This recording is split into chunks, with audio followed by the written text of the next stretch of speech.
નમસ્કાર. ચાલો આજે આપણે દક્ષિણ ભારતના એક ખૂબ જ રંગીન અને અનોખા તહેવાર પોંગલ વિશે જાણીએ. આ ખાલી એક ઉજવણી નથી, પણ એનાથી ઘણું વધારે છે. આ તો લણણી, પ્રકૃતિ અને આભાર વ્યક્ત કરવાનો એક શાનદાર તહેવાર છે.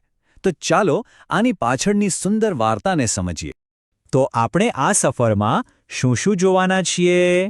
સૌથી પહેલાં તો પોંગલ શું છે એ સમજીશું, અને પછી એક કરીને ચારેય દિવસો ભોગી, સૂર્ય, મટ્ટુ અને કાનુમ પોંગલની ખાસિયતો જોઈશું, અને છેલ્લે આ તહેવારનું સાચું મહત્વ શું છે એના પર વાત કરીશું.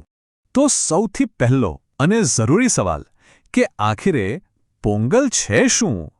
જુઓ, આ કોઈ સામાન્ય રજા નથી, પણ પ્રકૃતિનો આભાર માનવાની એક બહુ જ સુંદર રીત છે. આ તહેવારનો મૂળ હેતુ જ કૃતજ્ઞતા છે. એ દરેકનો આભાર માનવાનો છે જેણે સારા પાકમાં મદદ કરી, એટલે કે સૂર્યદેવ, આપણી પ્રકૃતિ, અને હા, ખાસ કરીને એ પશુઓ જે ખેડૂતો સાથે ખેતરોમાં ખભે ખભા મિલાવીને કામ કરે છે. સાચા અર્થમાં આ એક આભાર માનવાનો ઉત્સવ છે. અને ખબર છે, પોંગલ શબ્દનો અર્થ જ આખા તહેવારનો સાર કહી દે છે. એનો મતલબ થાય છે ઉભરાવું. બરાબર એ જ રીતે જેમ દૂધ ગરમ થાય ત્યારે વાસણમાંથી બહાર ઉભરાય છે, બસ આ જ દ્રશ્ય લણણીથી આવતી સમૃદ્ધિ અને ખુશીના ઉભરાવનું પ્રતીક છે. કેટલું અર્થપૂર્ણ છે નહીં? તો આ તહેવાર 4 દિવસ સુધી ચાલે છે, અને દરેક દિવસનું પોતાનું એક અલગ જ મહત્વ છે. ચાલો ત્યારે આપણે આ 4 દિવસોની સફર પર નીકળીએ, અને શરૂઆત કરીએ ભોગી પોંગલથી. તો પહેલો દિવસ છે ભોગી પોંગલ. આ દિવસ માત્ર સફાઈનો નથી, પણ એક નવી શરૂઆત અને નવીકરણનો છે. એ જૂની વસ્તુઓ અને નકારાત્મકતાને છોડીને શુદ્ધ મનથી નવા વર્ષનું સ્વાગત કરવાનો દિવસ છે. આ દિવસે લોકો પોતાના ઘરની સાફસફાઈ તો કરે જ છે, પણ સૌથી ખાસ વિધિ છે ભોગી તાપણું. સવારમાં લોકો જૂની, બિનઉપયોગી વસ્તુઓને તાપણામાં બાળી નાખે છે.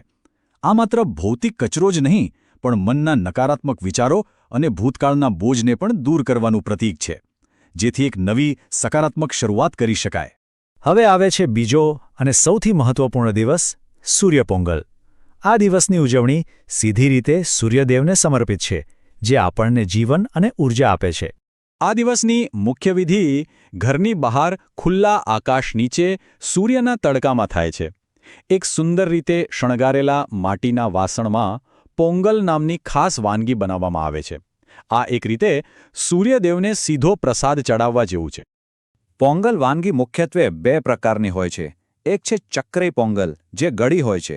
એ નવા ચોખા, દૂધ અને ગોળથી બનેલી મીઠી ખીર જેવી હોય છે. અને બીજી છે વેન પોંગલ, જે ખારી હોય છે. એ ચોખા અને મગની દાળથી બને છે, જેમાં મરી અને ઘીનો સ્વાદિષ્ટ વઘાર કરવામાં આવે છે. અને હવે આવે છે ઉજવણીનો સૌથી રોમાંચક અને મુખ્ય ક્ષણ. જેવી જ પોંગલની વાનગી વાસણમાંથી ઉભરાવા લાગે છે, ત્યાં હાજર રહેલા બધા લોકો એકસાથે આનંદથી પોંગલો પોંગલ એવી બૂમો પાડે છે. આ અવાજ માત્ર ખુશીનો નથી, પણ આવનારા વર્ષમાં સમૃદ્ધિ અને સારા ભવિષ્યની આશાનો પણ સંકેત છે. ચાલો હવે ત્રીજા દિવસ પર જઈએ, જે આ તહેવારને ખરેખર ખૂબ જ ખાસ બનાવે છે. આ દિવસ છે મટ્ટુ પોંગલ, જે સંપૂર્ણપણે આપણા પશુ મિત્રોને સમર્પિત છે. તમિલ ભાષામાં મટ્ટુનો અર્થ થાય છે પશુ, ખાસ કરીને ગાય અને બળદ. આ દિવસ ખેતીમાં ખેડૂતોને મદદ કરનારા આ મૂંગા સાથીઓનો આભાર માનવા માટે ઉજવવામાં આવે છે, કારણ કે એમની મહેનત વગર સારી લણણી શક્ય જ નથી. આ દિવસે તો પશુઓને જાણે રાજા મહારાજા જેવું માન મળે છે.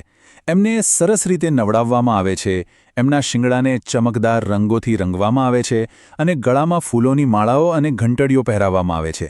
અને પછી એમને પ્રેમથી પોંગલ અને બીજી સ્વાદિષ્ટ વાનગીઓ ખવડાવવામાં આવે છે.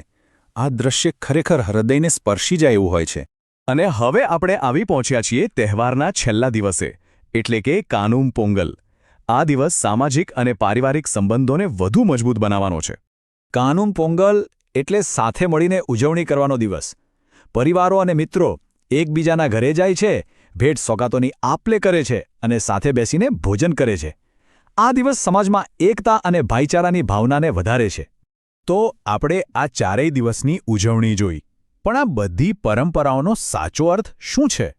તે આપણને જીવન વિશે શું શીખવે છે? હકીકતમાં આ તહેવાર લણણીમાંથી મળેલા અમૂલ્ય પાઠોને યાદ કરાવે છે. જો ટૂંકમાં કહીએ તો પોંગલ આપણને 4 મુખ્ય મૂલ્યો શીખવે છે. પહેલું, પ્રકૃતિએ આપેલી ભેટો માટે આભાર માનવો. બીજું, દરેક જીવ પ્રત્યે આદરભાવ રાખવો. ત્રીજું, પરિવાર અને સમાજના મહત્વને સમજવું. અને ચોથું, હંમેશા એક નવી શરૂઆત માટે તૈયાર રહેવું અને એનો આનંદ માણવો. તો આજના આ વિશ્લેષણના અંતે એક વિચાર સાથે આપણે છૂટા પડીએ. શું પોંગલની આ ભાવનામાંથી પ્રેરણા લઈને આપણે આપણા રોજિંદા જીવનમાં જે ખોરાક ખાઈએ છીએ અને આપણી આસપાસ જે પ્રકૃતિ છે એના માટે થોડા વધુ આભારી બની શકીએ? આના પર વિચાર જરૂર કરજો. ફરી મળીશું.